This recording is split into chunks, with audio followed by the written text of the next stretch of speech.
Mesdames et messieurs, je vous salue. Alors, le présent exposé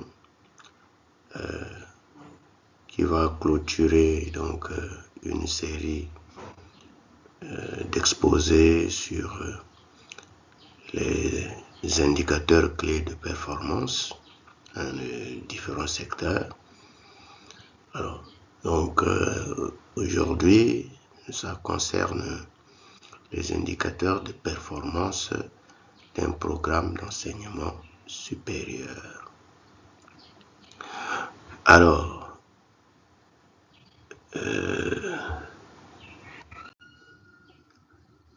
nous allons dire que l'évaluation dans l'enseignement supérieur est importante et les indicateurs de performance jouent un rôle crucial. Ce sont des outils d'aide à la décision et à l'assurance qualité.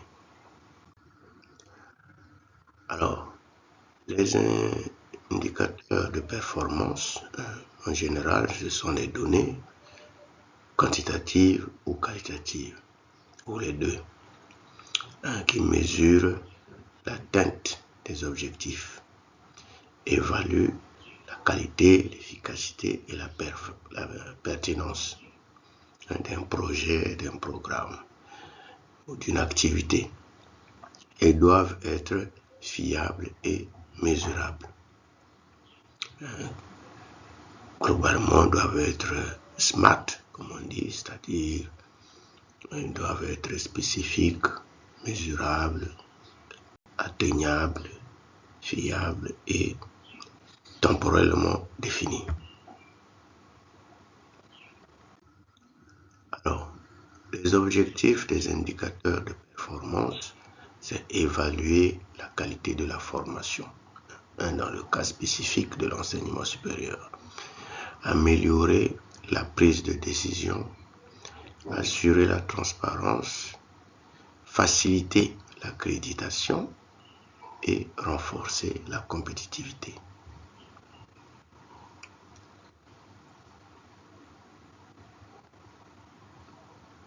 Alors,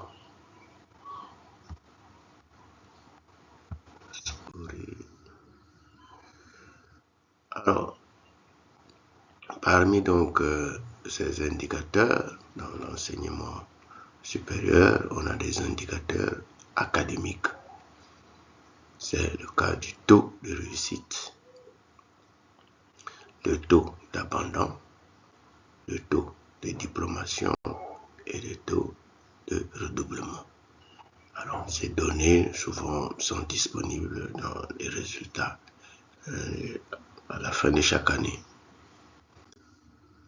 Alors, nous avons aussi les indicateurs pédagogiques, tels que le ratio enseignant-étudiant, la qualification des enseignants, évaluation des enseignements et l'utilisation des technologies éducatives. Alors, est-ce que le recrutement des enseignants tient compte des effectifs des étudiants? Est-ce que les enseignants sont qualifiés pour les postes qu'ils occupent? Est-ce que les enseignements sont évalués? Est-ce que on utilise les technologies éducatives? Actuellement, on a l'internet, on a l'informatique, vraiment des logiciels, des outils. Est-ce que ça s'est fait dans votre établissement?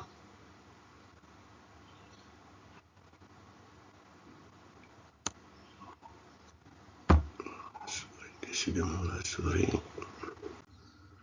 Alors, on a aussi des indicateurs de recherche scientifique, particulièrement le nombre de publications scientifiques. Est-ce que ça s'évalue chaque année? des projets de recherche financés. Est-ce que dans votre institution d'enseignement supérieur, vous avez des projets qui sont financés? Est-ce que vous notez ou bien vous recensez le nombre de mémoires et thèses soutenues? Alors, il y a aussi des indicateurs d'insertion professionnelle, notamment le taux d'employabilité des diplômés. Combien de diplômés sont employés depuis un certain temps ou bien à la fin de chaque année. Il y a un délai moyen d'insertion entre le temps où monsieur a le diplôme et le temps où il trouve l'emploi. Il y a l'adéquation formation-emploi. Est-ce que la formation, les compétences acquises répondent à la demande sur le marché de l'emploi? Nous avons aussi des indicateurs financiers et administratifs. Le coût par étudiant. Chaque étudiant coûte combien? Le taux d'exécution budgétaire. Très souvent, les budgets sont votés, mais l'exécution, à quel pourcentage? Alors, le niveau d'équipement pédagogique.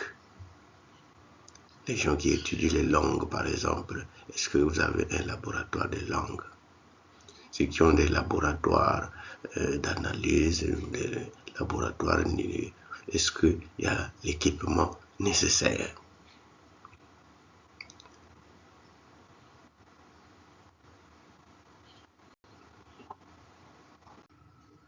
On a aussi, là maintenant, on veut parler des méthodes de collecte. Les méthodes de collecte des données, ça, on peut les trouver dans les registres académiques. On enregistre, mais il y a des bases de données universitaires. Est-ce que votre université a une base de données qui est entretenue, qui est maintenue? Alors, il y a aussi des enquêtes auprès des étudiants et diplômés. On peut aussi mener des enquêtes auprès des entreprises, bien auprès des secteurs publics et privés, où peuvent aller solliciter des emplois ou bien qu'ils les embauchent. Alors, on a aussi des rapports administratifs et des audits. Est-ce que ça se fait?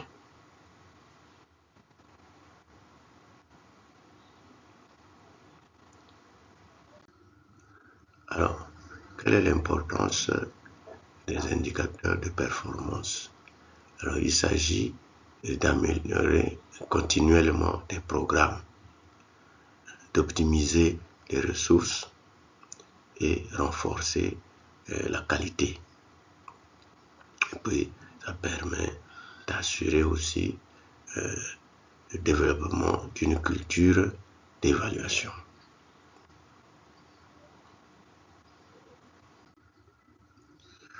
Alors, bien sûr que ces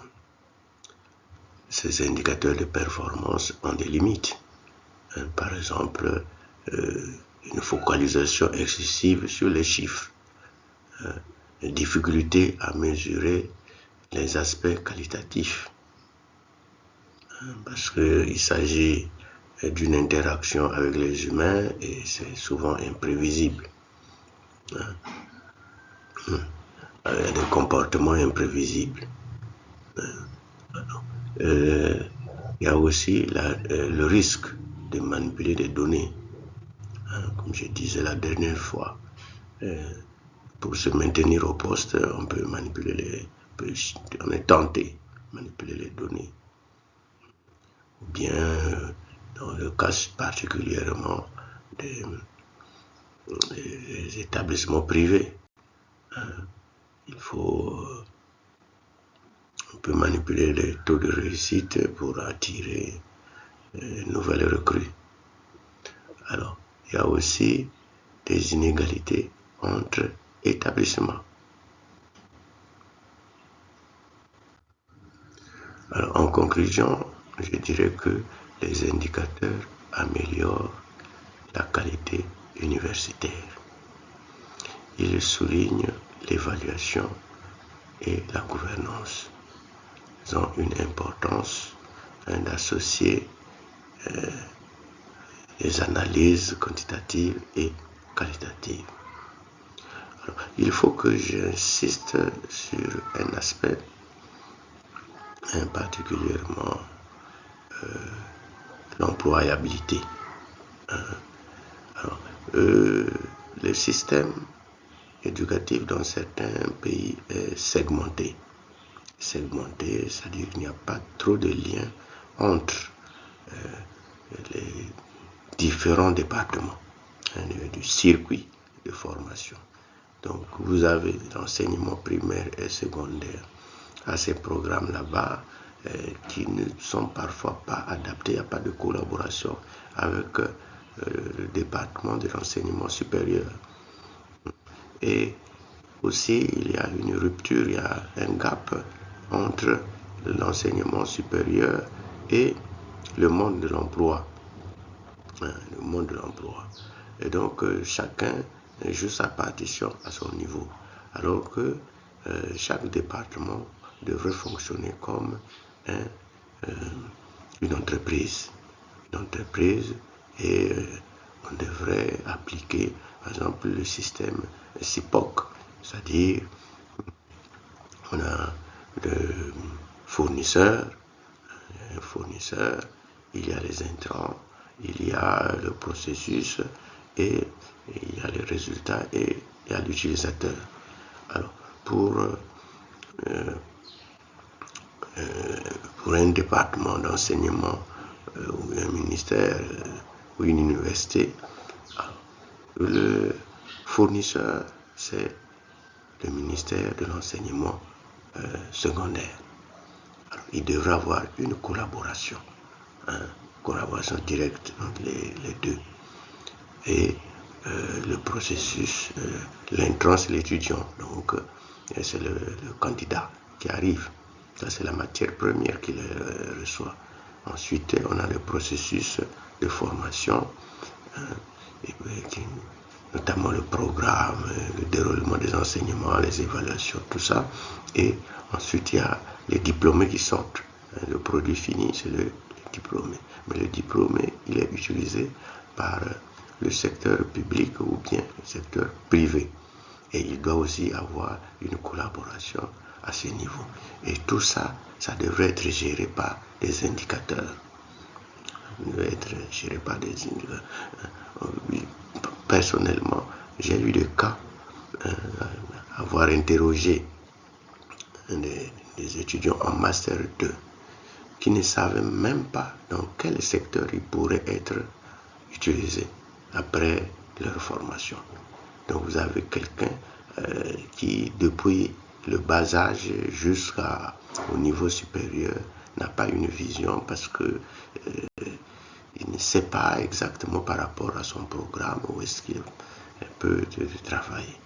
Alors, donc, je suis donc au terme de ma présentation et je vous remercie infiniment et à la prochaine fois, nous allons maintenant commencer à attaquer la résolution des problèmes au cas où les valeurs de ces indices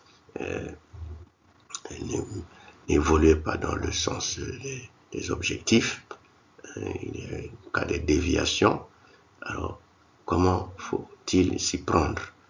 Donc, il y a des techniques et c'est ce que nous allons voir pour la prochaine fois, la résolution des problèmes. Je vous remercie de votre aimable attention.